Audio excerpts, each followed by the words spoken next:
السلام علیکم ورحمۃ اللہ وبرکاتہ. You are watching RMI 45. اس چینل کو سبسکرائب، لائک اینڈ شیئر کریں تاکہ آنے والی نئی ویڈیو سب سے پہلے دیکھ سکیں. حکومت کا تعلیمی ادارے 11 اپریل تک بند رکھنے کا اعلان. طلبہ کے لیے بڑی خبر. وفاقی وزیر تعلیم شفقت محمود نے پنجاب کے 9 اضلاع میں تعلیمی ادارے 11 اپریل تک بند رکھنے کا اعلان کر دیا. وفاقی وزیر تعلیم شفقت محمود کی زیر صدارت وزرائے تعلیم کانفرنس ہوئی، جس میں محکمہ تعلیم کے ساتھ محکمہ صحت کے وزراء اور مانیٹرنگ ٹیمیں شریک ہوئیں، جبکہ کانفرنس میں چاروں صوبوں کے وزرائے تعلیم نے ویڈیو لنک کے ذریعے شرکت کی. کانفرنس میں ملک بھر میں کورونا کی صورتحال کا جائزہ لیا گیا. کانفرنس میں 9 اضلاع میں اسکولوں کو مزید 10 اپریل تک بند رکھنے کی تجویز دی گئی، جس کی صوبائی وزیر تعلیم پنجاب ڈاکٹر مراد راس نے مخالفت کی. National command and operation centre کے اجلاس کے بعد پریس کانفرنس کرتے ہوئے وفاقی وزیر تعلیم شفقت محمود نے کہا کہ جہاں کورونا کی شدت زیادہ ہے وہاں تعلیمی ادارے 11 اپریل تک بند رہیں گے.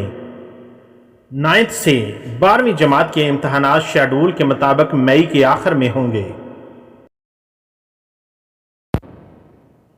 صوبائی وزیر تعلیم پنجاب ڈاکٹر مراد راس نے بھی اپنے ٹویٹر پیغام میں تمام سرکاری اور پرائیویٹ تعلیمی ادارے 11 اپریل تک بند رکھنے کا اعلان کیا. وزیر تعلیم نے اپنے ٹویٹ میں لکھا کہ لاہور، راولپنڈی، گوجرانوالہ، ملتان، فیصلہ آباد، سرگودا، شیخوپورہ سمیت 9 اضلاع میں 11 اپریل تک تعلیمی ادارے بند رہیں گے، جبکہ باقی اضلاع میں تعلیمی ادارے پرانے شیڈول کے مطابق کھلے رہیں گے.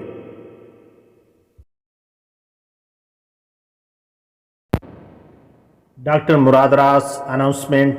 آل public and private schools of Lahore, Rawalpindi, Gujranwala, Gujrat, Multan, Faisalabad, Sialkot, Sargodha, Sheikhupura will remain closed till April 11, 2021. The remaining district will be open on previous schedule.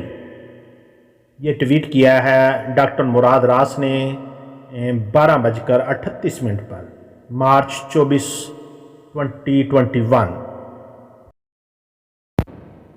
واضح رہے کہ لاہور سمیت ملک بھر میں کرونا وائرس تیزی سے پھیل رہا ہے، جس کے باعث کئی پابندیاں دوبارہ نافذ کی گئی ہیں. پاکستان میں اب تک کورونا سے 13,965 افراد موت کے منہ میں جا چکے ہیں، جبکہ 6,37,042 افراد قاتل وائرس کورونا کا شکار ہو چکے ہیں. اللہ تعالی ہم سب پر اپنا کرم فرمائے.